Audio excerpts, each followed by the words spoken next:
হ্যাঁ, বুঝলাম না। কাহিনী শুনলাম নাকি ত্রিশূলটাকে কোনো জিনিসই ভাঙতে পারবে না। হ্যাঁ, পৃথিবীর কোনো জিনিস ভাঙতে পারবে না, তবে তাই বলে এমন না যে বাইরের কোনো গ্রহ ভাঙতে পারবে না। লুচিনের বিরাট তলোয়ার তৈরি হয়েছে টাইটেরিয়াম, উল্কাপিণ্ডের গলিত লাভা, ট্রান্সটেন আর বাইবার রোড দিয়ে, যেটা যেটা আপনার ত্রিশূলের থেকে 10 গুণ বেশি। তাহলে তাকে হারানোর কোনো উপায় তো আছে? স্টেমিনা চেক করেছি, সে একাই তার পুরো সৈন্য সম্মান। আপনি পিছনে আসার চিন্তাতেই মনে হয় ঠিক করেছেন। এখন আপনার হাতে ত্রিশূল নেই, মনে হয় না তার মতো কারোর সাথে যুদ্ধ যাওয়ার আপনার পক্ষেও ঠিক। কোনোভাবেই কি তাকে হারানো যাবে না?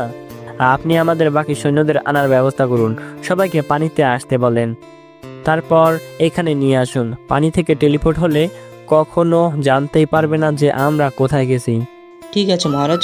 আমি রেস্ট নিচ্ছিলাম, অনেক গুরুতর আঘাত লেগেছে। অবশ্য বেগুনি রঙের ঔষধটা খাওয়ার পর আবার শরীর আগের মতো হয়ে গেল, কিন্তু ত্রিশূল যে আগের মতো হলো না। দুটো ভেঙে আমার হাতে রয়েছে। বুঝতে পারছি না ত্রিশূল ভাঙার পরও ছোট বড় হচ্ছে 2 টুকরো। হয়তো কিছু আছে, তাই আমি দুটোকে পকেটে রাখলাম। লুচিনের ধ্বংসের নীলা আমি দেখেছি। এতক্ষণে তো আমার সৈন্যরাও এখানে চলে আসছে। দেখে গিয়ে কথা বলে সেনাপতিদের সাথে আমি রুম থেকে বের হতে যাচ্ছিলাম, তখন দেখি বিজ্ঞানী আমার শয়নকক্ষে চলে আসলো দৌড়ে। কি হলো বিজ্ঞানী, এভাবে দৌড়ে আসলেন যে? মহারাজ, আপনার জীবনে ঝুঁকি আছে। কেন, লুচিনের সৈন্য কি আমাদের পাতালপুরিতে চলে আসতে? না মহারাজ, আপনার সেনাপতিরাই এখন আপনাকে মারা চক্রান্ত করছে। কি? হ্যাঁ মহারাজ, আপনার কাছে এখন ত্রিশূল নেই, আর আপনি 3 জনের সাথে এখন যুদ্ধ করলে মোটেও জীবন্ত থাকবেন না, আর রাজ্য 3টা তাদের দখলে চলে যাবে। এত বড় দুঃসাহস তাদের? উত্তেজিত হবেন না মহারাজ, আপনাকে এখনই এখান থেকে যেতে হবে নিরাপদ কোথাও। ঠিক আছে, আমাকে 1 মিনিট ভাবতে দিন। আসলেই এখন আর রাজা হয়ে থাকার কোনো ইচ্ছাই করছে না। আবার নিজের সেনাপতিরাই এখন মারতে চাচ্ছে আমাকে। কি করব বুঝতে পারছি না, মাথায় কিছুই আসছে না। তখনই মনে পড়লো সেই বইয়ের কথা। কেন জানি মনে হলো বইয়ের কথা। সেখানে তো লেখা ছিল, যখন কোনো কিছু ভেবে পাবো না কি করব, তখন যেন বইটার কাছে যাই। বিজ্ঞানী, আপনি এক কাজ করুন, মেশিনটার মেইনটেইন করার মেইন রিমোটটা আমাকে দিন। জি মহারাজ, এই নিন। আমি মেশিনটাতে সেলফ ডিস্ট্রাকশন মোড দিয়ে দিলাম। 10 সেকেন্ডের মধ্যেই এটা নিজে নিজেই ব্লাস্ট হয়ে যাবে। আর আমি কল্পনা করলাম রাজস্থান এর সেই মরুভূমিটা যেখান থেকে আমি ত্রিশূলটা পেয়েছিলাম। কল্পনা করলাম সেই দরজার সামনের জায়গাটা। তারপর সুইচে চাপ দিলাম। 2 সেকেন্ড থাকার সময় আমি পৌঁছে গেলাম আবার সেই দরজার সামনে। হাতের রিমোটটা ও আগুন জ্বলে গেল। আমি চাই না কেউ আমার ঠিকানা বের করে আসুক আমাকে মারতে। আরে মহারাজ, হৃদয় টিটান যে। দেখো, আমি তোমার বকবক শুনতে আসিনি। দরজা, এখন একটু চুপ থাকো। দরজা জানে কি হয়েছে, তাই আমার সামনে আর কথা না বলায় শ্রেয় মনে করলো। দরজাটা আবার খুলে দিল সে। আমি ভিতরে গিয়ে বইটাতে হাত দিলাম। আমি বইটা খুললাম। আগেরবার লক ছিল, খুলেনি, কিন্তু এবার হাত দেওয়ার সাথে সাথেই খুলে গেল। ভাবলাম বইটাতে অনেক কিছু লেখা থাকবে, কিন্তু না, কিছুই লেখা নেই। একটা 3D ভিডিওর মতো কিছু একটা চালু হলো, হলোগ্রামের মতো আসলো বইটা থেকে। বুঝতে পারলাম না, এত পুরনো একটা বই, তাহলে এইটা যে টিভির মতো চলছে, এটা চলার শক্তি পাচ্ছে কোথায়? সাথে সাথে একটা শব্দ শুনতে পেলাম। এলিয়েন আক্রমণ করেছে, নিজের ত্রিশূল ভেঙে গেছে, এখন সেনাপতি নিজের উপরে আক্রমণ করতে যাচ্ছে। নিশ্চয়ই আশ্চর্যের বিষয়, আমি কিভাবে জানলাম? হ্যাঁ, আরেকটু আশ্চর্য না হয় তোমাকে, তার আগে আমাকে দেখে নাও। চীনা একটা ভয়েস আসলো 3D ভিডিও থেকে। হঠাৎ সামনে একটা মানুষ আসলো। আমি দেখে নিজে যে কতটা অবাক হলাম সেটা নিজেও জানি না, কারণ আমি আমাকে দেখলাম, আমার সামনে আমি আসলাম, আর সেই আমি বললাম এই কথাটা। কিছুই বুঝলাম না। আমি পুরো অবাক হলাম, কারণ আমার সামনে আমি কথা বলছিলাম। বইটা তো রাজা হারকিউমাসের, তাহলে আমি কিভাবে আসলাম? হয়তো সেই রাজা আমার মতোই দেখতে হবে। দেখি রাজা কি বলে। অবাক হচ্ছ তাই না? কারণ নিজেকেই দেখছো, তাই তো? অবাক হওয়ারই কথা। হয়তো ভাবছো রাজা হারকিউমাস দেখতে ঠিক তোমার মতোই। হ্যাঁ, এটাও অবাক করার বিষয়। তুমি যেটা ভাবছো সেটা আমি কিভাবে ভাবছি, তাই না? থাক, এত তোমার মাথা ঘুরিয়ে লাভ নেই। তোমার মাথায় যথেষ্ট জ্ঞান আছে এটা বোঝার। হ্যাঁ, প্রথমেই বলে দিই, এখানে টাইম মেশিনের একটা প্রয়োগ আছে। অবাক হচ্ছ টাইম মেশিন নামটা শুনে, তাই না? টেলিপোর্টেশন যন্ত্র যদি থাকতে পারে তাহলে এটা থাকবে না কেন? অবশ্যই বাকি ডিটেলস তোমার এই বইতে লেখা আছে। আমি শুধু তোমাকে চমক দিতে চেয়েছিলাম। বইটা হারিও না। জানি হারাবে না, কারণ আমার থেকে হারায়নি। বইতে যা লিখেছি আমি সেটা ফলো করো, তাহলেই তুমি কাঙ্ক্ষিত লক্ষ্যে পৌঁছতে পারবে। আমি বললাম ভিডিওটাতে, বুঝলাম না কাঙ্ক্ষিত লক্ষ্যটা কি। আর অবাক করার বিষয় হচ্ছে টাইম মেশিন, কিভাবে এটা সম্ভব? হয়তো বিজ্ঞানের অনেক কিছু আছে যেটা আমার অজানা। আমার মাথায় এবার হালকা কিছু ঢুকেছে, সেটা হলো আমি মহাজাগতিক রাজা হারকিউমাস, কিন্তু আমি তো হৃদয়। এইভাবে যদি কোনোদিন আমি পাস্টে চলে যাই তাহলে আমি কেন আমার নাম চেঞ্জ করব? যাক, সব কিছুর উত্তর আমি পাবো বইতে। তাই পড়তে লাগলাম প্রথম পেজ থেকে। বইয়ের লেখাগুলো এভাবে ছিল। তুমি তো ত্রিশূল ব্যবহার করছোই, আর সেটা ভাঙার পরেই এখানে এসে বইটা পড়তেছো। একটা কথা কি জানো, আমি এসেছিলাম তোমার মতো এইভাবে। তুমি তো ভাববে আমি তো তুমি, তাহলে তোমার আগে আমি কিভাবে আসলাম? কথা হচ্ছে সময়চক্র নিয়ে, যেটা সম্পর্কে ভালো ধারণাই তোমার আছে। আমিই তোমার ভবিষ্যৎ, যেটা একবার হয়েছে। আর সেই ভবিষ্যৎ শুধু আমি আমার পুরাতন জীবনের কিছু সাহায্য করতে চাই। তুমি একটু পর যেখানে যাবে একসময় আমিও গিয়েছিলাম। সব আমার লেখা বইয়ের মতোই চলো, দেখবে সব ঠিকঠাক হয়ে যাবে। এখন সিন্দুকটা সরাও, দেখবে মেঝেতে একটা দরজা পাবে। সেটাই তোমার হাত দিয়ে স্পর্শ করো, দেখবে খুলে একটা সিঁড়ি পাবে। তখন সিঁড়ি বেয়ে নিচে নামতে থাকো, দেখবে একটা বড় রুমে পৌঁছে যাবে। আমি বইটা বন্ধ করে হাতে নিলাম, তারপর সিন্দুকটা সরালাম, তারপর নিচে নামতে থাকলাম। নিচে নেমে বসে গেলাম বিশাল একটা রুমে। আবারও বইটা পড়তে লাগলাম। এর পাশেই দেখতে পাবে একটা আলনা আছে, যেটা দরজা দিয়ে আটকানো। সেটা হাত দিয়েই খুলে যাবে। তারপর ভেতরে থাকা অস্ত্র আর সুরক্ষার পোশাকটা পরে নাও। পাশে দেখতে পাবে একটা মূল্যবান ধাতুর রকেট আছে। এটা গলায় ঝুলিয়ে রেখো, যেন দূর থেকে সবাই দেখতে পায় সেটা। এখন রুমের মাঝখানে একটা বিশাল গাড়ির মতো কিছু একটা আছে, বোর্ড দিয়ে ঢাকা। সেটাই টাইম মেশিন। টাইম সেট করা আছে, ভেতরে বসে শুধু লাল সুইচটা চাপ দিবা। আমি কথা মতো সবাই করলাম। দেখলাম ভালো কিছুই অস্ত্র রয়েছে, অনেকটা এলিয়েন গানের মতো জিনিস আমার হাতে। তারপর যে পোশাকটা পরেছি মনে হয় না কোনো গুলি ভেদ করে এই ভিতর দিয়ে যেতে পারবে। অনেকটা দুর্ভেদ্য বানিয়ে দিয়েছে আমাকে। এরপর বিশাল ময়লা কাপড়টা টাইম মেশিন থেকে সরিয়ে নিলাম। টাইম মেশিনটা দেখতে বড়ই অদ্ভুত, দেখে মনে হয় না এটা আমাদের পৃথিবীর মডেল। আমি কিছুই করলাম না। বইয়ের লেখা ছিল শুধু লাল সুইচটা চাপ দিতে, তাই আমি লাল সুইচটাতে চাপ দিলাম। সাথে সাথেই টাইম মেশিনটা চালু হয়ে গেল। টাইম মেশিনটা দেখতে অনেকটা গোল বলের মতো। আমি ভিতর থেকে একটু তো ভয় পেলামই, কারণ আশেপাশে শুধু বড় ঘড়ির কাঁটা দেখতে লাগলাম। এগুলো শুধু নাম করা ছবির সিনে দেখেছি, আর যে সামনে থেকে দেখব সেটা ভাবিনি। আমি শক্ত করে বসে রইলাম, সিট বেল্ট লাগিয়ে বসেছি। সুরক্ষার ব্যাপার স্যাপার তো আছে, তাই না? প্রথম টাইম ট্রাভেল বলে কথা। অনেক ইচ্ছা ছিল নিজেই কোনোদিন এই টাইম মেশিন তৈরি করব, কিন্তু সেই আশায় থেকে গেল। যাই হোক, কথা কিন্তু নিজের না হলেও অন্যের টাইম মেশিন দিয়ে তো প্রথমবারের মতো আমি ট্রাভেল করব। আমি টাইম রেডারে তাকালাম। এখন তো 2019, কিন্তু সেখানে আজকের ডেট ঠিক করা, কিন্তু সনটা 1098, মানে শূন্য সনের আরও 1000 সাল আগে যাচ্ছি আমি। মানুষ কি ছিল? আরে থাকবে তো, কিন্তু কেমন হবে তারা? কথা গুহায় থাকবে নাকি ঘর বাড়ি বানানো শিখেছে কি জানি। সব তো ওইখানে যাওয়ার পরেই দেখা যাবে।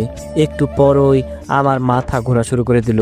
কল্পনা করিনি টাইম ট্রাভেল এত বেদনাদায়ক হবে। বেশিক্ষণ লাগলো না যেতে, পৌঁছে গেলাম ঘন একটা জঙ্গলে। বুঝলাম না কোথায় আছি। যেদিকে চোখ যাচ্ছে শুধু গাছ আর গাছ, চোখ জুড়িয়ে যাচ্ছে এত গাছ দেখে। ভাবতে অবাক লাগছে, আমরা এত সুন্দর পৃথিবীটাকে আরো সুন্দর করার লোভে কি করে ফেলেছি। যেদিকে চোখ যাচ্ছে বনের শেষ নেই। হয়তো প্রাণীরাও এমনই হবে। না, আবার ডাইনোসরের সময় চলে আসলাম। জানি না, বইয়ে কি লেখা আছে দেখতে হবে। অনেক আশ্চর্যের মধ্যে আছো, কারণ আমিও ছিলাম। এখন তোমাকে কিছুই করতে হবে না। তোমার বর্মের পকেটে দেখো, পাবে একটা কম্পাস। এটা ফলো করে যেতে থাকো উত্তর দিকে। আর এই উত্তর দিকে গেলেই দেখতে পাবে একটা পাথর দিয়ে বানানো দেয়াল। সেটার ভিতরে একটা রাজ্য রয়েছে, যেটার রাজাদের আর্কিউমাস বলা হয়ে থাকে। তুমিও ওই রাজ্যে ঢোকার দরজায় গিয়ে দাঁড়াবে। প্রশ্ন থাকতে পারে, যদি তোমার উপর হামলা করে ওরা, তাই না? হ্যাঁ, তারা প্রথমে গুনে গুনে 5টা তীর ছুড়বে তোমার দিকে, যেটা তোমার বর্মে ঠেকে যাবে। ঠেকে যাওয়ার পরেই তারা অনেকটা অবাক হবে, তোমার কাছে আসবে, তোমার গলায় রকেটটা দেখবে। তারা যা বলে শুধু হ্যাঁ হ্যাঁ করে যাবে, কিন্তু বাকি জিনিস নিজেই বুঝে যাবে। বলে কি আমার শরীরে তীর ছুড়বে? অবশ্য এমনিতেও কিছুই হতো না সেই তীরে, তাও আমাকে এটাই করতে হবে, বাকি কোনো রাস্তা নাই। বইয়ের লেখা জিনিস ফলো না করলে যে আমি লুচিনকে হারাতে পারবো না, কিন্তু শেষমেশে আমাকে কোথায় নিয়ে যাবে জিনিসটা সেটাই দেখার বিষয়। আমি চলে আসলাম উত্তরে। সত্যি বিশাল একটা রাজ্য দেখলাম, ভিতরে কি জানি না, কিন্তু অনেক উঁচু করে দেয়াল বানানো। যত দূর দেখি শুধু দেখতেই হয়, বিশাল এলাকা নিয়ে রাজ্যটা বানানো। দরজা আছে কোথায় সেটা কিভাবে জানবো? দেখা যাক, হেঁটে দেখি। এক পাশে হাঁটতে লাগলাম, ঠিক তখনই কিন্তু কোথাও কোনো দরজা পেলাম না। এখন পেছনে যাব কেন, সামনেই যাই। হ্যাঁ, সামনেই পেয়ে গেলাম, কিন্তু দেখলাম বড় গেট। সেটার পাহারা দেওয়ার জন্য সেটার উপরে 10 থেকে 12 জন তীর হাতে নিয়ে দাঁড়িয়ে আছে। যা হবে কপালে, আমি সাহস নিয়ে দেখি সামনে আগাতে থাকলাম।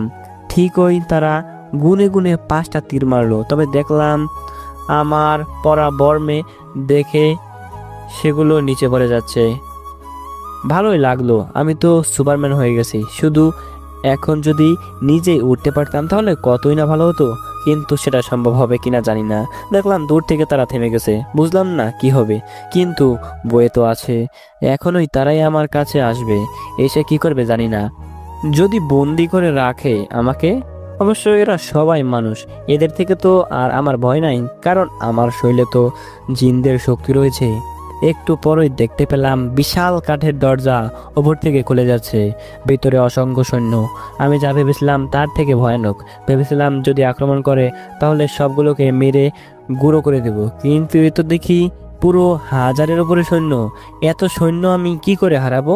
তাও সাহস করে আমি সামনে আগাতে লাগলাম। আমার সামনে যাওয়াতে দেখলাম একটা লোক আমার কাছে আসছিল। দেখে মনে হচ্ছে লোকটাই সেনাপতি।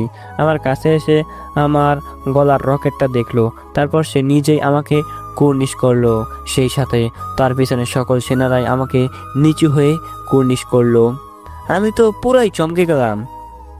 মহারাজ হারকিউমাস, আপনাকে না চিনে আপনার উপরে তীর চালানোর জন্য আমাকে মাফ করবেন। বই লেখা ছিল কোনো কথা না বলতে।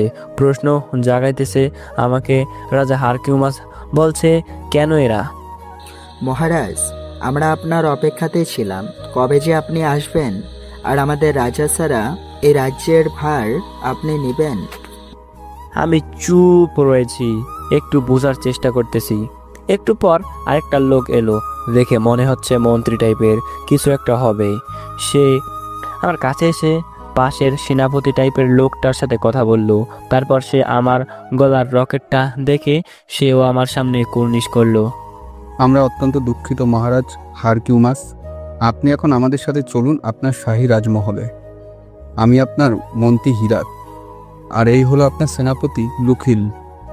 চলুন, অনেকটা জিনিস বুঝে গেছি, আর বাকিটুকু আস্তে আস্তে বুঝতে পারবো। সেটার জন্য আমাকে অপেক্ষা করতে হবে। একটা রথ গাড়ি আসলো, সেটাতে আমি উঠলাম। পাশে মন্ত্রী এসে বসলো। বুঝতে পারলাম না কি হবে, কিন্তু তাও যাওয়া যাক, যা হওয়ার হবে। আপাতত যা হচ্ছে সেটাই হতে দিতেই হবে। চারপাশ দেখতে দেখতে যাচ্ছিলাম আমি। বাড়িগুলো মনে হচ্ছিল সব পাথরের তৈরি, ভালোই লাগছে দেখতে, চোখ জুড়িয়ে যাচ্ছে সব দেখতে দেখতে। আমি পৌঁছে গেলাম রাজপ্রাসাদে। এত সুন্দরভাবে ভাবতেও পারিনি। সবটাই পাথর দিয়ে বাঁধানো, দেখেই বোঝা যাচ্ছে অনেক শ্রম পড়েছে এই প্রাসাদ বানাতে গিয়ে। আমাদের মতো তো উন্নত মেশিন নাই যে সেগুলো দিয়ে কাজ করবে। আমি রাজপ্রাসাদে চলে গেলাম। ভিতরে আমাকে রাজার দরবারে নিয়ে আসা হলো। দেখলাম এখানে রাজ্যের সব ধরনের গণ্যমান্য মানুষ বসে আছে, এক একজন এক এক বিষয়ে দক্ষ। আমাকে সবার মাঝখানে দাঁড় করিয়ে মন্ত্রী তার আসনে গিয়ে বসলো। দেখলাম রাজার সিংহাসন এখনো ফাঁকা। আমাকে মাঝে রেখে মন্ত্রী বলতে লাগলো, ওনাকে কি রাজা মানতে আপনাদের কারো সমস্যা আছে? হ্যাঁ, আমাদেরও কোনো সমস্যা নাই। মহারাজ, আপনি আপনার আসনে বসুন। সবাই উঠে দাঁড়িয়ে আমাকে কুর্নিশ করলো। আমি আস্তে আস্তে গিয়ে দাঁড়ালাম সিংহাসনের কাছে, তারপর গিয়ে বসলাম। অবাকই লাগছে, কারণ আমি এত সহজে এখানে আবার শাহীভাবে থাকতে পারবো সেটা ভাবিনি। তাও আমি আমাকে ধন্যবাদ দিলাম, কারণ আমি তো একবার এসেছিলাম, যদিও আমি আসিনি তারপরও সেটা তো এসেছিলাম। রাজ্যের বাকি লোকদের সাথে পরিচিত হলাম, সেনাপতি আর মন্ত্রীর সাথে তো আগে পরিচিত হলাম, আমার সামনে থাকা বাকি 12 জনের সাথে পরিচিত হলাম। প্রথমে ভেবেছিলাম গোপাল ভাঁড় কার্টুনে যেমন মহারাজ তার রাজ দরবারে এক এক বিষয়ের উপরে দক্ষ লোক রাখেন, এখানে 12 জনও তেমনই, কিন্তু না, পরে দেখলাম সবাই এক এক যোদ্ধা। এদের এক একজনের অধীনে 2000 সৈন্য আছে। সেনাপতি তিনি শুধু গেটে নিরাপত্তা নিয়ে থাকে। তিনি শুধু 1000 সৈন্যকে নিজের আয়ত্তে রাখে, আর এই 12 জন পুরো 24,000 সৈন্যকে নিজের আয়ত্তে রাখে। আর এদের সৈন্যরা এক একজন বীর যোদ্ধা। যাই হোক, নিজের একটা রাজ্য পেলাম, বিশাল একটা সেনা পেলাম। তবে কি এখানেই থেকে যাব আমি?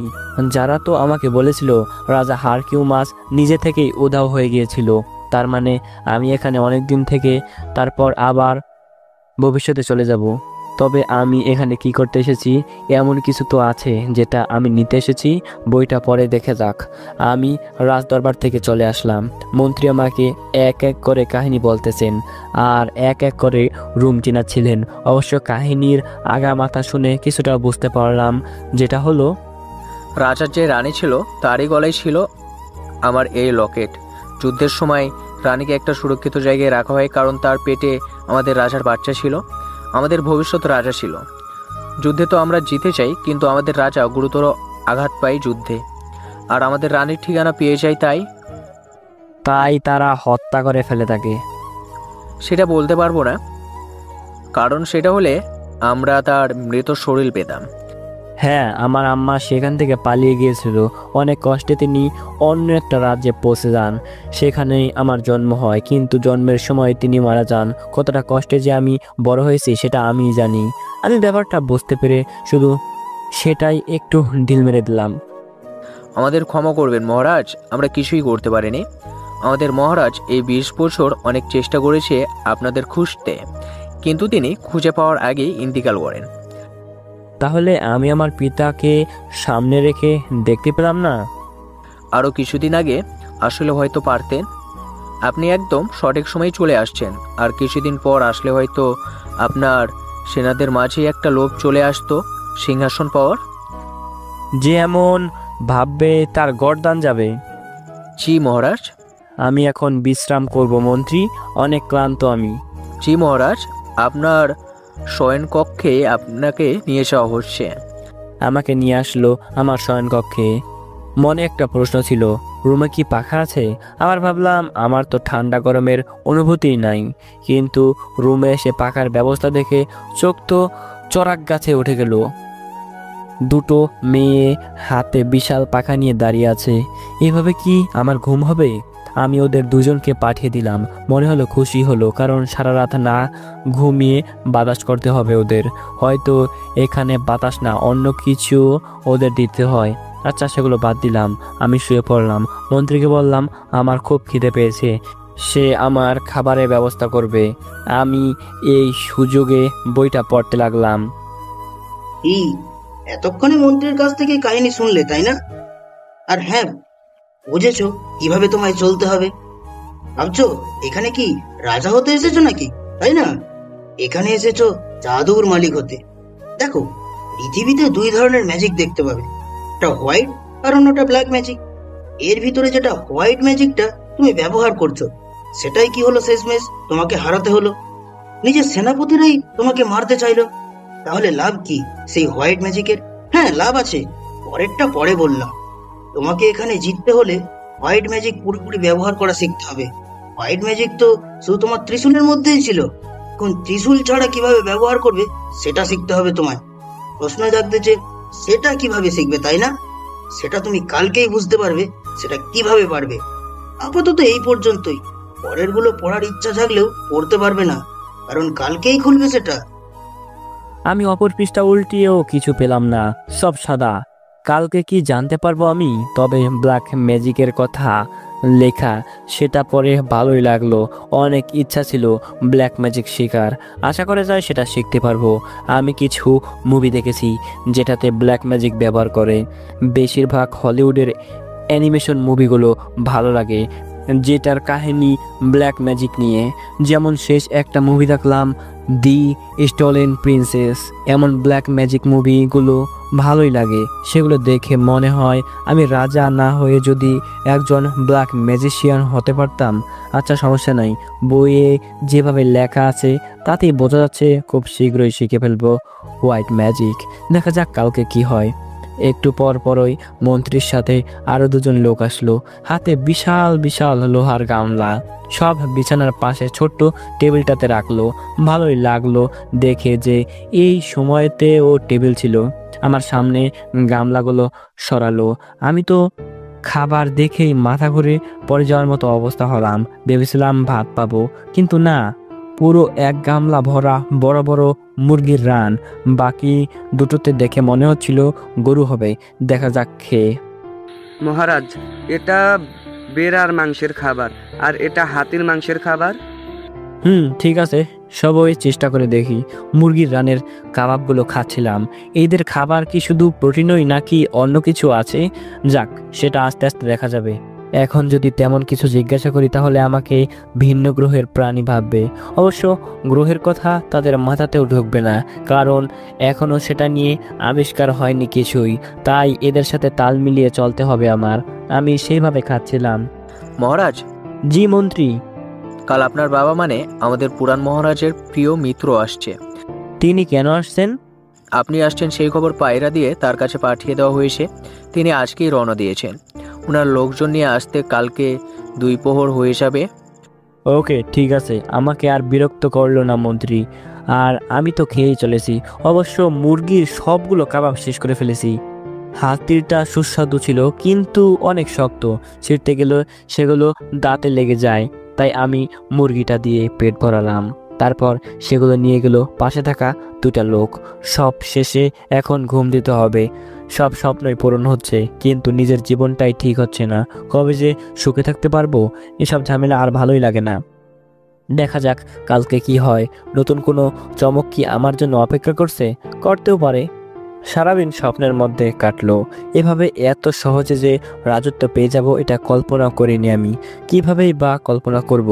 সবচেয়ে আশ্চর্য লাগছে এটা ভেবে যে কোথা থেকে কোথায় পৌঁছে গেছি আমি, যে কেউ কল্পনাও করতে পারবে না বিষয় না। কিন্তু এখন যা হচ্ছে তাতে তো মানুষ ঠিকই কল্পনা করবে। যেখানে মানুষ এলিয়েন শুধু মার্ভেল কিংবা অন্যান্য হলিউডের মুভিগুলোতেই দেখেছে, সেখানে মানুষ নিজের চোখে এলিয়েনদের দেখতে পাচ্ছে। এইসব কিন্তু ট্রানজিটি ছাড়া কিছুই না। মানুষ এসব কোনো দিন ভাবেও নি। আমি এসব চিন্তা করতে করতে ঘুমিয়ে গেলাম। বিছানায় ভেবেছিলাম হয়তো আরামদায়ক হবে না, কিন্তু আমার ধারণা ভুল ছিল। ভেবেছিলাম হয়তো কাঠের হবে, কিন্তু না, বিছানায় নরম কীরকম একটা কাপড় বিছানো রয়েছে, যেটার মধ্যে মনে হয় তুলো রাখা। অনেকটাই আরামদায়ক। আমি চোখ বন্ধ করে ঘুমিয়ে পড়লাম। পরের দিনের জন্য আমি অধীর আগ্রহে ছিলাম। সকালেই ঘুম থেকে উঠে নিলাম। এখন সন্দেহ কেটে গেল কিভাবে আমি রাজা হারকিউমাস হয়েছিলাম, কিন্তু জলপরীদের অনেকটা রহস্যই তো আমার অজানা। আস্তে আস্তে খোলাসা হবে আমার কাছে। প্রথমত আজকের দিনের জন্য মানসিকভাবে প্রস্তুতি নিচ্ছি, কারণ আমার এই রাজ্যের পুরাতন রাজার বন্ধু আসবে, তার সাথে পরিচিত হতে হবে। মন্ত্রী 2জন মহিলা নিয়ে আসলো আমার কাছে। তারা আমাকে নিয়ে গোসলখানায় নিয়ে গেল। অনেকটা প্রাকৃতিক গোসলখানা, বাঁশ দিয়ে বানানো হয়েছে। পুকুরের মতোই, কিন্তু অবাক হলাম বাঁশ দিয়ে বানানোর পরও সেখান থেকে পানি পড়ছে না। হয়তো অন্য কিছুরও ব্যবহার করেছে। দুইজন মেয়ের সামনে গোসল করতে আমার খুব লজ্জা করছে। এভাবে কি কখনো গোসল করেছি? কিন্তু না করলেও এখন করে নিতে হবে হয়তো, কারণ তাদের বলার পরও তারা এক পাও নড়ছে না। আমি কোনো রকমে পানিতে বসলাম, যা শরীরে ছিল সেগুলো নিয়েই।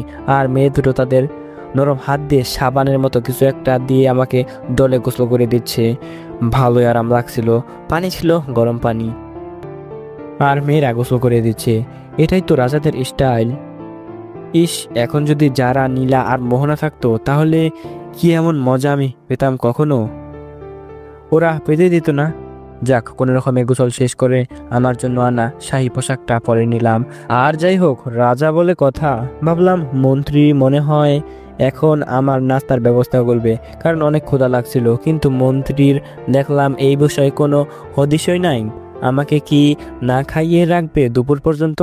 একটু পর মন্ত্রী আমাকে নিয়ে যাচ্ছে, হয়তো খাওয়াতে নিয়ে যাবে। আজকে আমি প্রাসাদটা একটু ভালোভাবে লক্ষ্য করছি। এসব আমার কাছে পুরাতন চাইনা ছবির শাওলিন টেম্পলের মতোই লাগছে সব।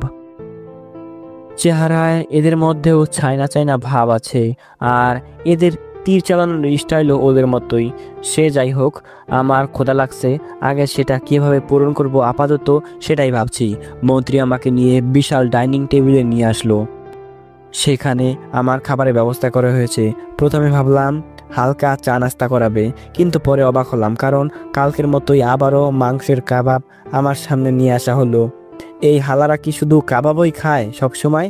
কিন্তু ভালো লাগলো যখন পাশে রুটি দেখতে পেলাম। রুটির চল তো অনেক আগে থেকেই, তাই অবাক হলাম না। তবে ভাত দেখলে হয়তো অবাক হতাম। আমি তো দুটো রুটি খেয়ে কুপকাত হয়ে গেলাম।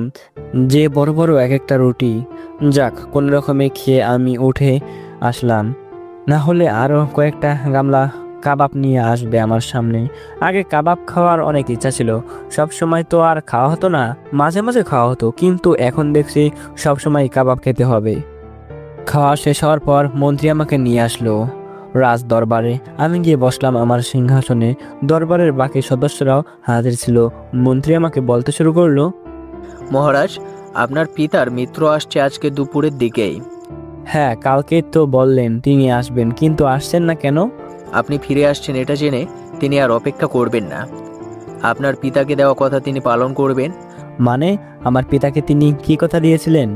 আপনার পিতা মারা যাওয়ার পূর্বে তিনি চেয়েছিলেন, অনেক বড় বড় স্বর্ণকার নিয়ে এসেছিলেন আপনার বাবার চিকিৎসার জন্য, কিন্তু কোনো কাজই হয়নি। শেষ সময় আপনার বাবা বলেছিলেন তাকে, মিত্র, আমি তো আমার পুত্রকে খুঁজতে পারলাম না, আমি এটা জানি সে জীবিত আসে, এটাও আশা করছি তার আম্মাও জীবিত আসেন, কিন্তু আমি হয়তো আর পারবো না। তাদের খোঁজার দায়িত্ব এখন থেকে তোমার।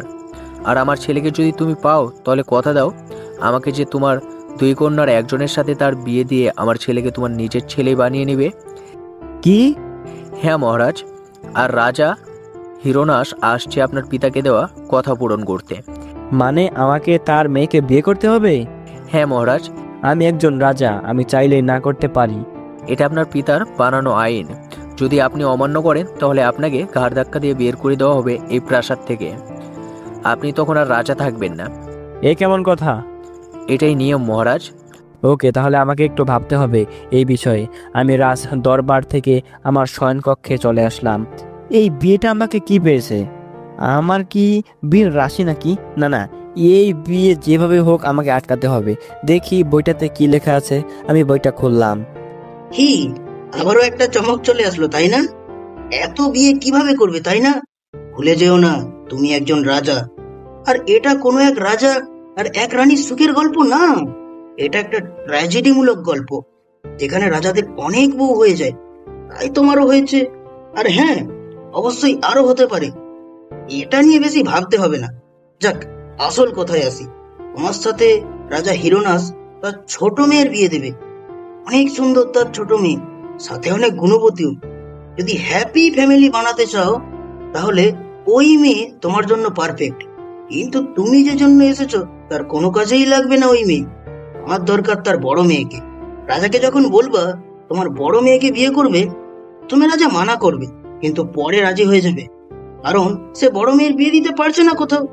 আর একটা কথা, বিয়ে করলে মুখ দেখবে না কিন্তু আগে, পরে দেখবে, কারণ এটাও তোমার জন্য একটা সারপ্রাইজ। শালা, আমি নিজে আমাকে ফাঁসিয়ে দিছি। এসব কি হচ্ছে? আজই শুয়ে পড়লাম বইটার এক পাশে রেখে, আরামের ঘুম দিলাম একটা। একটু পরই মন্ত্রী আমাকে ডাক দিল। মহারাজ উঠুন, রাজা হিরোনাস চলে আসছে। এত তাড়াতাড়ি? হ্যাঁ মহারাজ। আমি গিয়ে সিংহাসনে বসলাম। আমার কাছে আসলেন মহারাজ হিরোনাস। ঘোড়ায় করে এসেছেন, সেটা আমি রাজ দরবারে ঢোকার সময় দেখতে পেয়েছি। আমার সামনে এসে দাঁড়ালেন রাজা। দেখলাম সবাই দাঁড়িয়ে সম্মান জানাচ্ছেন। আমারও কি, আমি দাঁড়িয়ে গেলাম। হয়তো আমার থেকেও বড় শক্তিশালী রাজ্যের রাজা তিনি এখন। তোমাকে দেখে অনেক আনন্দিত হলাম। তোমার পিতা হয়তো এই দিনের জন্য অনেক অপেক্ষা করেছিলেন, কিন্তু তার ভাগ্য হয়তো এটা লেখা ছিল না। আমারও বয়স হয়ে গেছে, আমিও কবে চলে যাই না যাই তার আগে আমার মেয়েদের দায়িত্ব আমি কারো হাতে দিয়ে যেতে চাই। আপনি বিশ্রাম করুন মহারাজ হিরোনাস। হ্যাঁ, বিশ্রাম তো করবেই, তার আগে কথাগুলো পাকাপাকি করে ফেলে এখনই। কিসের কথা?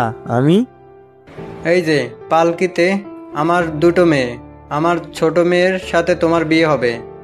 আর আপনার বড় মেয়ের কি বিয়ে হয়ে গেছে? না। একটু লজ্জিতভাবে বললেন রাজা। তাহলে আপনি বড় মেয়েকে রেখে ছোট মেয়ের বিয়ে দিবেন কেন আমার সাথে? আমার বাবা যেহেতু বলেছেন তাই আমি রাজি আছি, তবে আমি আপনার ছোট মেয়েকে নয়, বড় মেয়েকে বিয়ে করব। না, এটা হয় না। আমি নিজ থেকে জেনে তোমাকে বিপদে ফেলতে চাই না। কোনো বিপদ না, আমি আপনার বড় মেয়েকে বিয়ে করব, এটাই ফাইনাল। হয়তো ফাইনাল মানে কি লোকটা বুঝেই নাই, এত বোঝানোর সময়ও নাই। কিছুক্ষণ মানা করার পর রাজা রাজি হয়ে গেলেন, কিন্তু আমি এখনো বুঝতে পারতেছি না মেয়েটার সমস্যা কি, যে কেউ বিয়ে করে না, আর রাজাও আমার সাথে বিয়ে দিবেন না মেয়েটার। সে যাই হোক, বউয়ের আদর অনেক মিস করতেছি এই সময়ে চলে আসার পর থেকে।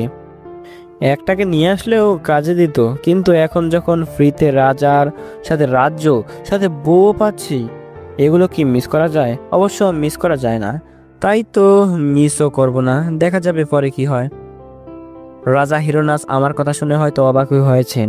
অবাক হওয়ার কি আছে তা আমি বুঝতে পারতেছি না। কিভাবে বা বোঝাবো? এত আগের মানুষের মন মানসিকতা বোঝার ক্ষমতা আমার হয় নাই।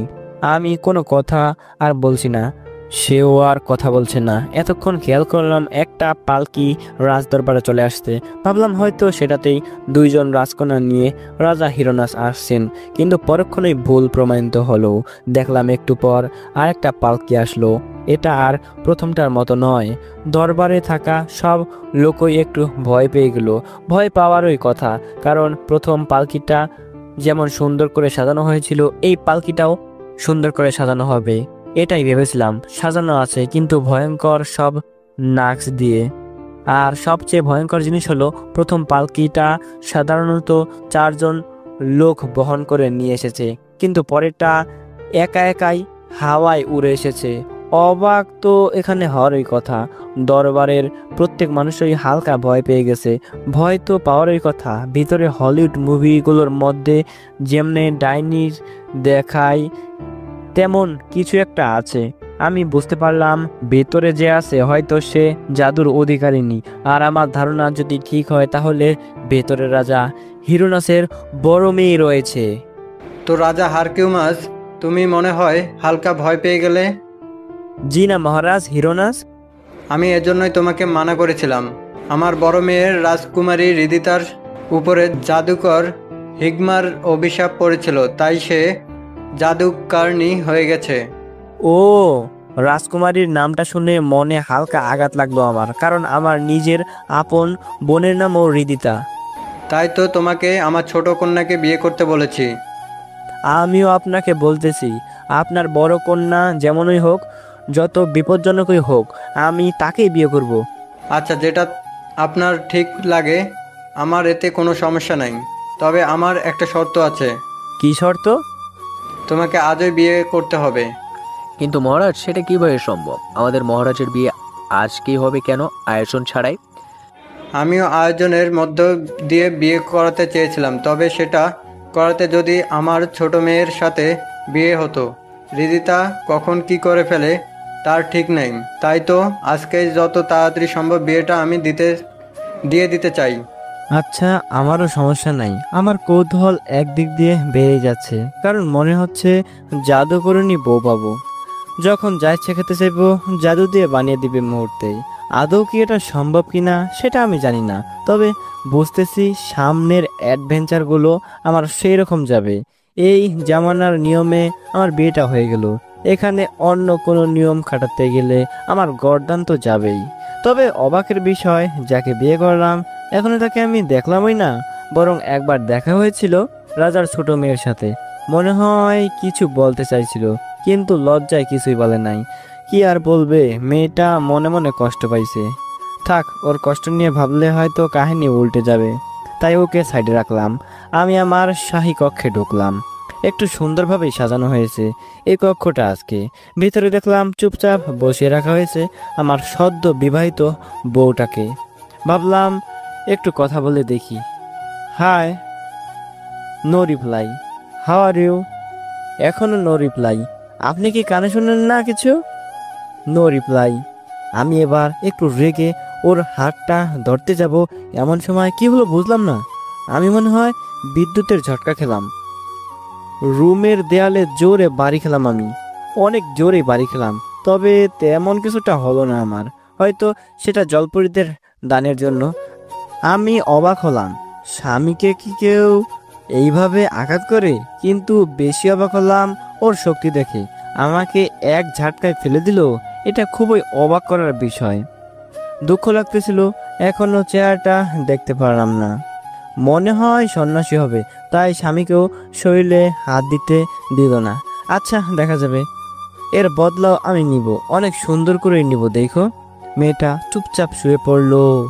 আমাকে দূরে বসে থাকতে দেখে আমি আর এই মেয়ের কাছে যাচ্ছি না এখন, না হলে কারেন্টের শক দিয়ে আমাকে মেরে ফেলবে। আমি যেখানে পড়েছিলাম সেখানে ঘুমিয়ে গেলাম। সকালে উঠলাম, দেখে মনে হচ্ছিল কেউ আমার আশেপাশে ঝাড়ু দিয়ে ঘর পরিষ্কার করতেছিল, আর সেই ময়লা আমার গায়ে লাগতেছিল। আমি চোখ খোলার পর আমার চোখ চড়া গাছ। দেখলাম ঝাড়ু একটা একাই কাজ করতেছিল, একদম জাদুর সাহায্যে। আমি হাঁ করে তাকিয়েছিলাম, কোনো অদৃশ্য মানুষ আছে কিনা তা পরীক্ষা করার জন্য আমি ঝাড়ু আশেপাশে হাত দিয়ে থাপ্পড় দিতে লাগলাম।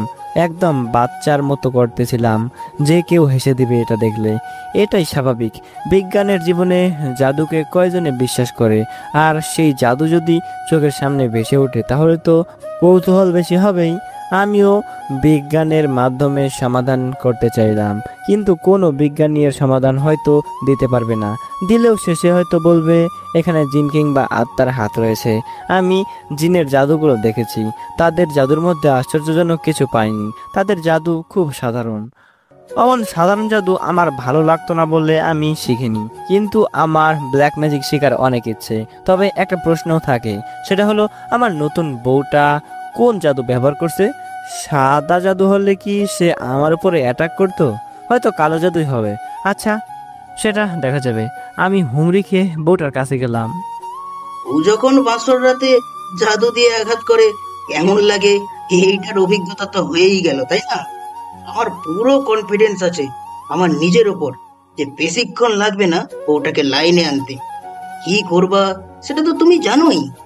এরপরে তোমার আর এই বইয়ের দরকার পড়বে না। হ্যাঁ, অবশ্য তোমাকে নিজেকেই এই বইটাকে আবার লিখতে হবে। কার অনেক ইচ্ছা, আমার তো কষ্ট করে একটু লেখো, আর 2 মিনিটের মধ্যেই বড়সড় একটা চমক খাবে, এটা আমি বলে যাচ্ছি। আর হ্যাঁ, তোমার প্রশ্ন থাকতে পারে আমি পুরো কাহিনী কেন লিখিনি। সেটা লিখেও কোনো লাভ হবে না, কারণ এখনই তোমার বউ, মানে তো আমারও বউ, তাই না, সে এসে তার জাদু দিয়ে এই বইটাকে নষ্ট করে দিবে। যেটা ভাবলাম সেটাই হলো। আমার হাতের বই মুহূর্তের মধ্যে পুরো ছাই হয়ে গেল। আমি শুধু হাবলার মতো দাঁড়িয়ে রইলাম। পাশ ফিরে তাকালাম, দেখলাম একটা মেয়ে আমার সামনে এসে দাঁড়িয়েছে। মাত্র মনে হয় গোসল করে আসছে। চুলগুলো ভেজা, লম্বায় আমার থেকে 4 ইঞ্চি ছোট হবে মনে হয়। চেহারাটা দেখে আমি হতবাক। আমি কাকে দেখছি? রিধি আমার সামনে। দুজনের নামে যেমন মিল, চেহারাটাও ঠিক একই রকম। আমার মাথা কাজ করতেছে না, এটা কিভাবে সম্ভব? আমি কল্পনা করতেছি না তো? মেয়েটা আমার দিকে চোখ লাল করে তাকিয়ে আছে। এই বই কোথায় পেয়েছেন?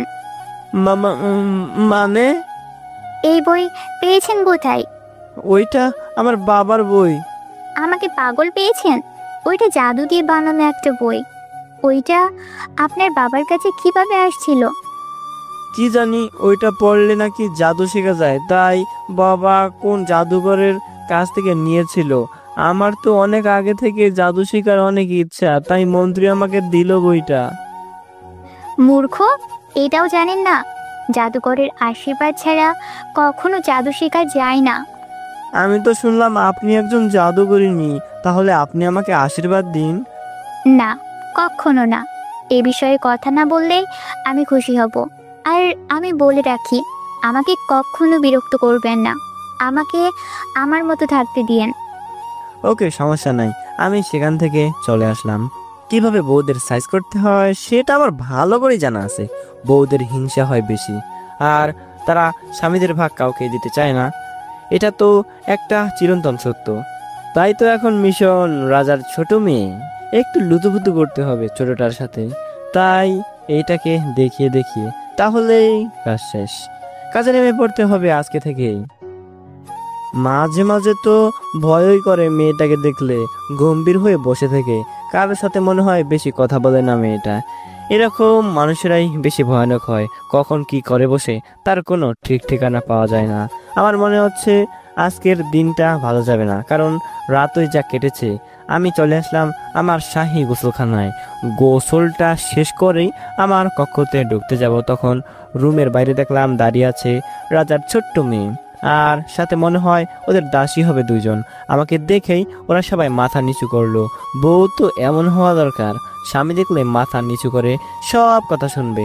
অমন ডাইনি বউ কয়জন পায় যে কিনা বাসর রাতেই স্বামীর ফালুদা বানিয়ে দেয়।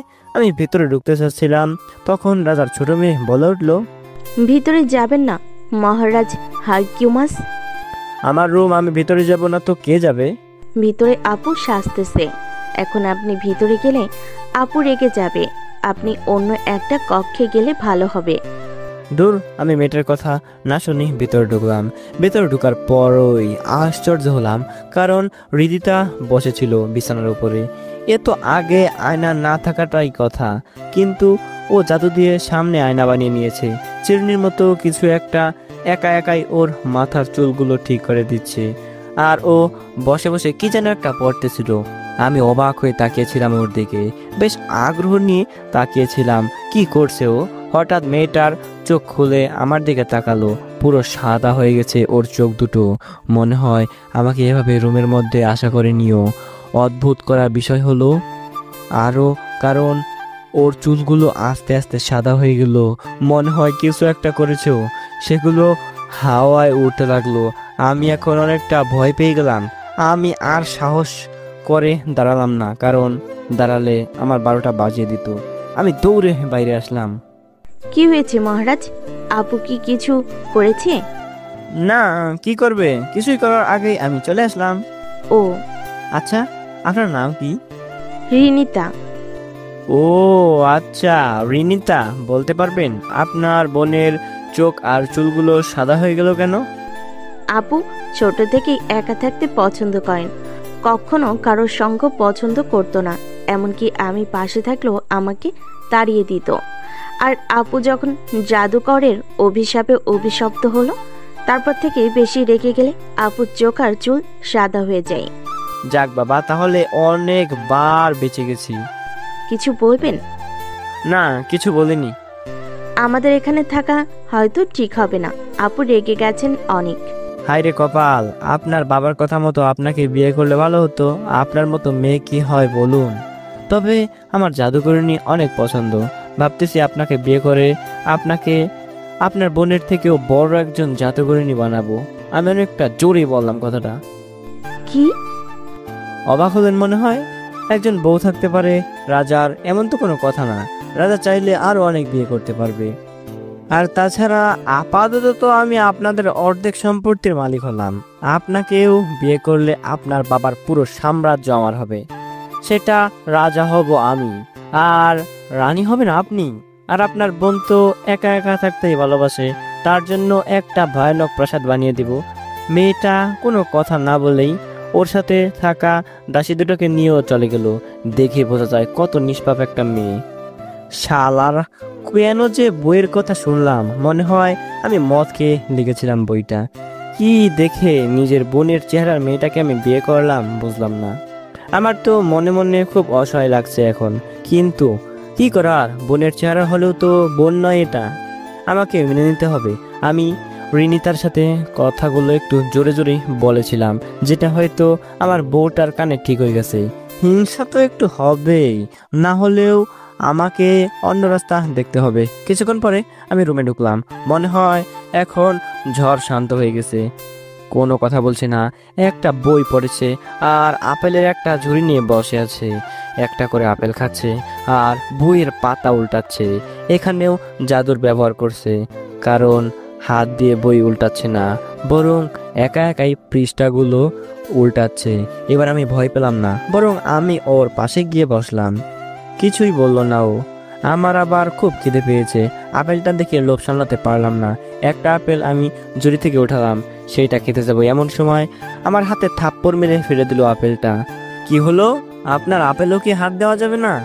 শুধু জাদুর ক্ষমতা আছে যাদের, তারাই এই আপেল খেতে পারবে, তাছাড়া সাধারণ মানুষ খেলে মারা যাবে। আপনার তো দেখি আমার জন্য মায়া আছে, একদিনে কি ভালোবেসে ফেললেন আমায়? আমি লুচ্চামারকে হাসি দিয়ে বললাম। মেয়েটা এবার রেগে গেল, আপেল একটা ধরে আমার মুখে পড়ে দিচ্ছে। দেখলাম ওর চোখ আরো সাদা হয়ে যাচ্ছে। মারে, কেউ আমার বাঁচা, এই মেয়ে আমাকে আপেল খাইয়ে মেরে ফেলবে, আমি মরতে চাই না। মেয়েটা আমার দিকে এগিয়ে আসছিল আপেল নিয়ে, আমি এবার দৌড় দিয়ে গেলাম, কিন্তু পারলাম না। জাদু দিয়ে আমাকে আটকে রাখছে মেয়েটা, আমি উঠতেই পারলাম না। আমার মুখের দিকে ধরলো আপেলটা। আমি খেতে চাইলাম না, কারণ আমিও তো সাধারণ মানুষ, খেলে আমার কাজ শেষ। আপেলটা আমাকে খাইয়ে দিল, কিন্তু অবাক করা বিষয় কিছুই হলো না আমার। আপেলে আমি অন্যরকম একটা স্বাদ পেলাম, কেমন একটা টক টক স্বাদ। আপেল তো টক কেন? রিদিতা জোরে বলল। এটা সম্ভব কি করে? হঠাৎই মেয়েটার চোখ আবার আগের মতো ফিরে আসলো, আর মেয়েটা মনে হলো বেহুশ হয়ে গেল। আমার এমন মনে হচ্ছিল এতক্ষণ কিছু একটা জিনিস ওকে কন্ট্রোল করছিল, কিংবা হয়তো ওর প্রতিরক্ষা করে জিনিসটা, কিন্তু যেটাই হবে হয়তো ভয়ানক কিছু একটা হবে। আমি পানি নিয়ে আসলাম, পানি মারলাম ওর মুখে, ওর জ্ঞান ফিরে আসলো। আপনি ওইটা কিভাবে করলেন? কোনটা? এই যে আপেলটা খেলেন, কিভাবে? শুধু শুধু ভয় দেখালেন। সাধারণ আপেল ছিল, কিন্তু মনে হয় পচে গিয়েছিল, একটু টক টক লাগলো। এই আপেল জাদুকর না হলে খেতে পারবেন না। এটা খেতে হলে সাধারণ একটা জাদুও আপনাকে জানতে হবে। যদি আপনার মাথায় কোনো জাদুই না থাকে, তাহলে এটা বিষের কাজ করবে। আমার অনেক দাসী এটা খেয়ে সাথে সাথেই মারা গিয়েছে। আপনি কেন খান এই আপেল? এটা খেলে জাদুর ক্ষমতা বৃদ্ধি পায়। ও, সবসময় একা থাকতে পছন্দ করেন কেন আপনি? এটা নিয়ে আমি কিছু বলতে চাই না, প্লিজ আমাকে জিজ্ঞেস করবেন না, আর দয়া করে আমার সাথে আসবেন না আপনি। কেন? সেটাও বলতে চাই না আমি। আপনার নিজের ভালো চাইলে আমার কাছে আসবেন না আপনি। আচ্ছা।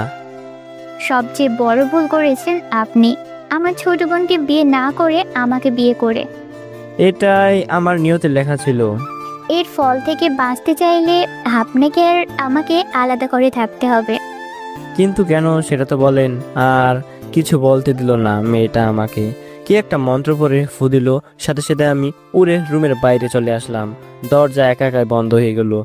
সব হয়ে গেল কিছু মুহূর্তে। আমার উত্তেজনা বেশি বেড়ে যাচ্ছে। আমি এভাবে চলতে পারবো না বেশিক্ষণ। আমাকে জানতেই হবে কি রহস্য এর মাঝে। কিছু একটা তো আছে এর মধ্যে। এই রহস্য বের না করলে আমি শান্ত হব না। দেখলাম মন্ত্রী আমাকে নিতে এলেন। মহারাজ হিরোনাস নাকি আমার জন্য খাবারের টেবিলে অপেক্ষা করছেন। আমিও চলে গেলাম। আজকে খাবারের অভাব নেই, পুরো টেবিল ভরাই খাবার। আমি আর রাজা খাওয়া শুরু করলাম। মহারাজ, একটা কথা বলুন তো। বলো রাজা হারকিউমাস। আপনার মেয়ের চোখ আর চুল সাদা হয়ে যায় কেন? বিষয়টা কি না জানলে হয় না? না মহারাজ, বলুন আমাকে। তোমাকে তো বলেছিলাম ওর উপরে জাদুকর হিগমার অভিশাপ পড়েছে। ওর 20 বছর পূর্ণ হলেই ও একজন শক্তিশালী জাদুকরণী হয়ে যাবে, আর তখন ওই জাদুকর হিগমা এসে ওকে বিয়ে করবে। জাদুকর হিগমার ভয়ে আজ পর্যন্ত কোনো যুবক আমার বড় মেয়েকে বিয়ে করতে সাহস পায়নি। আমি তো ওকে বিয়ে দিতে চাই, কিন্তু কেউ রাজি হয় না। হিগমা ওর জাদু শক্তিশালী একটা মন্ত্রী দিয়ে হৃদিতার শরীরে প্রয়োগ করেছে, যেটার একমাত্র অদৃশ্য ছায়া মানব সব সময় ওর প্রতিরক্ষায় থাকে। কোনো পুরুষ মানুষকে স্পর্শ করতে দেয় না ওর শরীরে, আর যদি কেউ ভুলেও স্পর্শ করে ফেলে তাহলে হিগমা এসে তাকে মূর্তি কিংবা আগুনে পুড়িয়ে ছাই বানিয়ে দেয়। রাজার কথা শুনে আমার নিজেরই গলা শুকিয়ে যাচ্ছে। শালার জাদুকর যদি এত শক্তিশালী হয় তাহলে এইসবের বংশধরগুলোকে কেন দেখলাম আমাদের আমলে? হয়তো তারা জাদু ভুলে গেছে। এটাও হতে পারে, আপেল তো সব জায়গায় জন্মায় না, তাই তারা তাদের জাদু বৃদ্ধি করতে পারে নাই। আমি এখনই তালাক দিব এই মাইয়ারে, আমার বউ লাগবো না। আমি বিশাল একটা এলিয়েনের হাতে পরাজিত হয়ে এখানে আসছি, আমার কাছে ত্রিশূলটাও এখন আর নাই। আমি কিভাবে একটা জাদুকরের সাথে লড়াই করব যে কিনা মানুষকে মূর্তি বানিয়ে দেয়? আমি বড়সড় একটা চিন্তায় পড়ে গেলাম। সব জায়গায় কি আমাকে যুদ্ধ করতে হবে? এই যুদ্ধ ছাড়া কি রাজাদের শান্তির জীবন হয় না? কোথায় ভাবলাম রাজা হয়ে রানীদের নিয়ে সুখে থাকবো, বরং আমাকে এখন পালিয়ে বেড়াতে হচ্ছে। সিংহাসনে বসেছিলাম আমি, আমার পাশে অতিথি সিংহাসনে বসে আছে রাজা হিরোনাস। হঠাৎ সেনাপতি চলে আসলো। মহারাজ, পাশের রাজ্যের সমুদ্রে একটা বিশাল ভয়ানক পানি দেখা দিয়েছে, যেটা সব নৌকা ধ্বংস করে দিচ্ছে। মাঝে মাঝে তীরের কাছে এসে মানুষদের উপরে হামলা চালাচ্ছে। সমুদ্রে? জি মহারাজ। দেখতে কেমন প্রাণীটা? এখনো কেউ ভালো করে দেখে নাই প্রাণীটাকে, তবে হাতির চেয়েও বিশাল দেহী হবে প্রাণীটা। ও, শুনেছি ওর 8টার মতো হাত রয়েছে। ও, এত বিশাল ভয়ঙ্কর প্রাণী সেনাপতি কিসের কথা বলতেছে সেটা আমি বুঝে গেছি। অক্টোপাসের কথা বলতেছিল, কিন্তু অক্টোপাস তো সাধারণত এত বড় হয় না।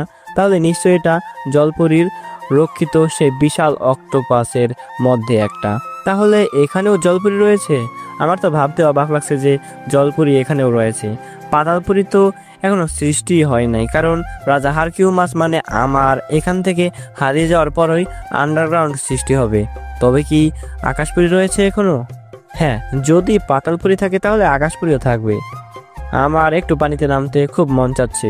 জলপরীদের শক্তি আর ক্ষমতা শরীরে আসার পর থেকে শুধু পানি পিপাসা জাগে। এই পিপাসা পানি পান করলে মিটে না, পানিতে শরীর ডুবালে মিটে। মহারাজ, পাশের রাজ্যের রাজা কিলোরা এই প্রাণীটার বিরুদ্ধে কিছু করতে পারতেছে না। তার শত শত বাণিজ্যবাহী নৌকা ডুবিয়ে দিয়েছে এই প্রাণীটা। এখন তিনি আমাদের সাহায্য চাচ্ছে। এটা জেনো যে 4 বার তারা আমাদের উপরে হামলা চালিয়েছে, তারপরেও আমরা তাদের সাহায্য করব। মন্ত্রী? জি মহারাজ। রাজা কিলোরা আমাদের রাজ্যে হামলা করেছেন, তাহলে আমরা কেন তাদের রাজ্যে হামলা করিনি? আপনার পিতা এই যুদ্ধে একদমই পছন্দ করতেন না। উনি কোনো সময় স্বেচ্ছায় যুদ্ধের জন্য সৈনিক বানায়নি। এই যে যত সৈনিক দেখতে পাচ্ছেন সবাই রাজ্যের আত্মরক্ষার জন্য। সব নিয়ম তো বেশি দিন চলে না, এভাবে সৈনিকরা তো ভুলেই যাবে তারা যোদ্ধা। তাহলে কি করতে চাচ্ছেন?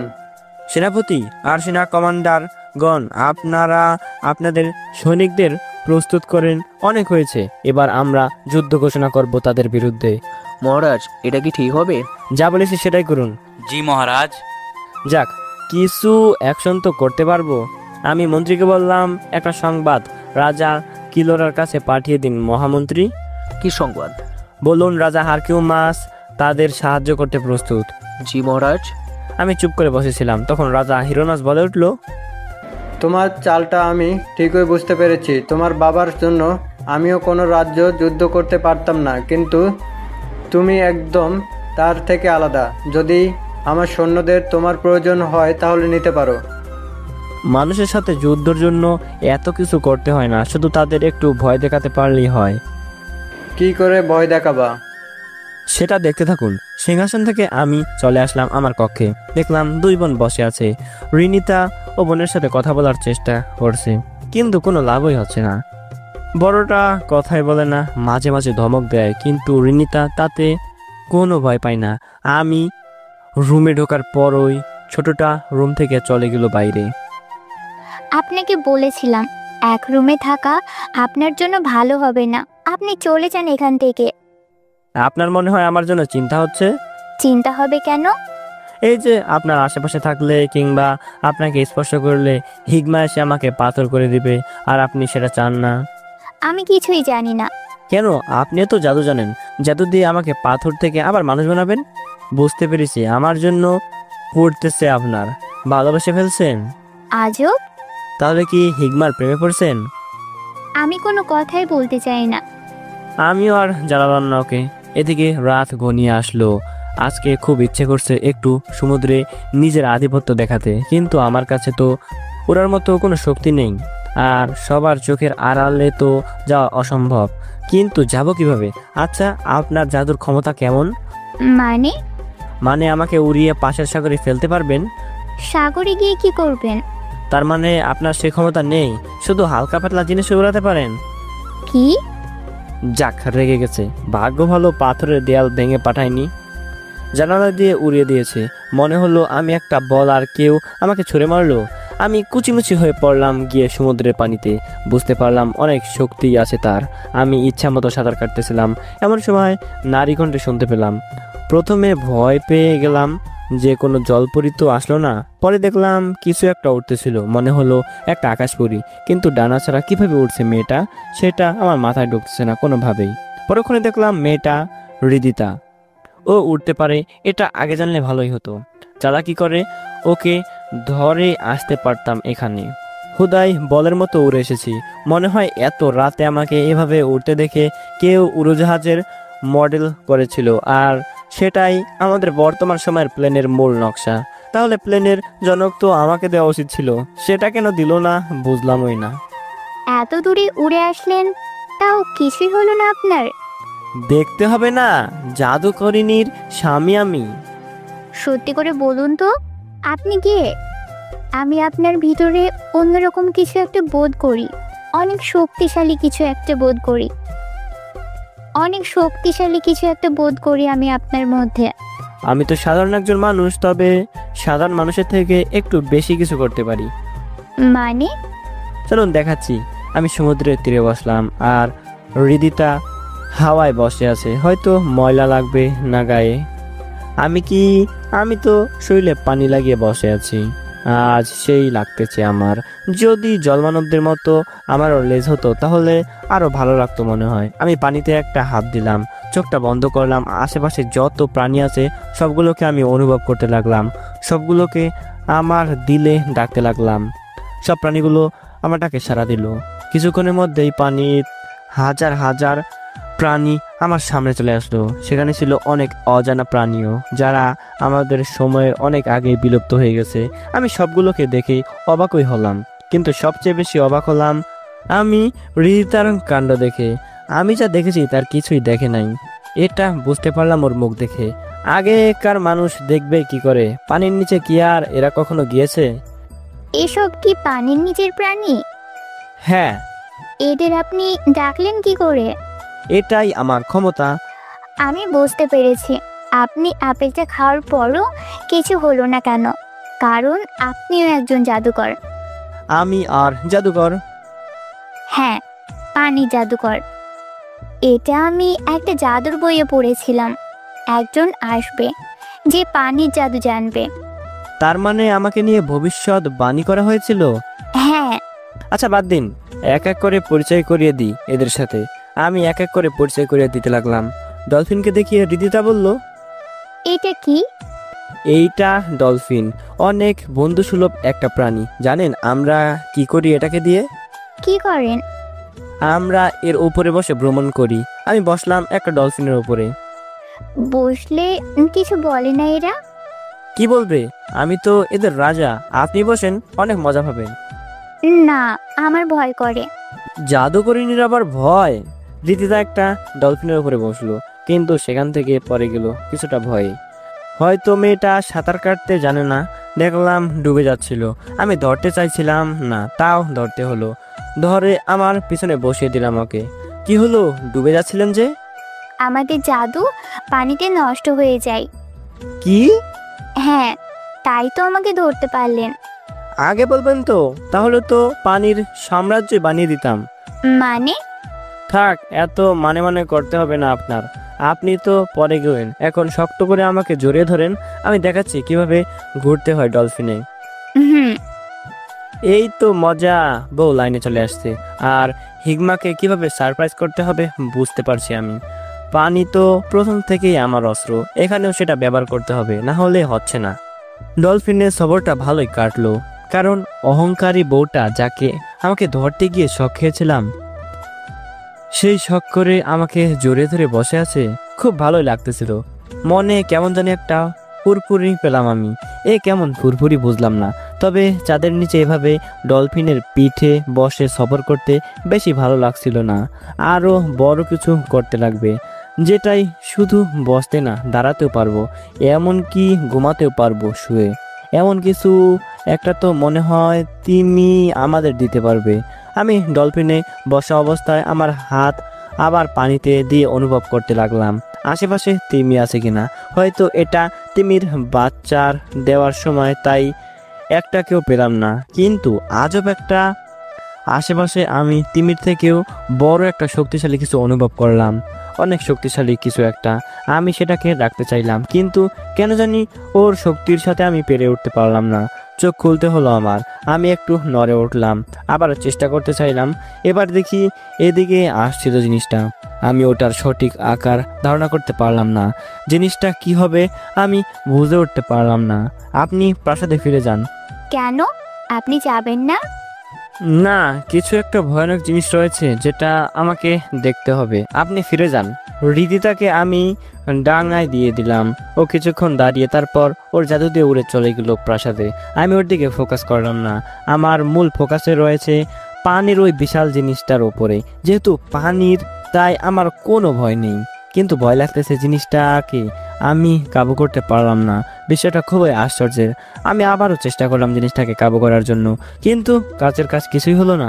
উল্টো আমার দিকে তেড়ে আসছে জিনিসটা, আস্তে আস্তে অনেক কাছে চলে আসছে। আমি এবার জিনিসটাকে ভালো করে অনুভব করতে পারলাম। এটা একটা বিশাল দেহি অক্টোপাস, যার চোখ লাল হয়ে আছে। আমার এবার অনেকটা ভয় হতে লাগলো, কারণ সেনাপতি তো এটার কথা বলেছিল। আমি তো আগে না জেনে এটাকে পোষ মানানোর কথা ভেবে নিয়েছিলাম, কিন্তু এটা তো কিছুতেই কাবু হচ্ছে না, উল্টো আমাকে মারার জন্য উঠে পড়ে লেগেছে। আমি কিছুই বুঝতে পারলাম না কি করব।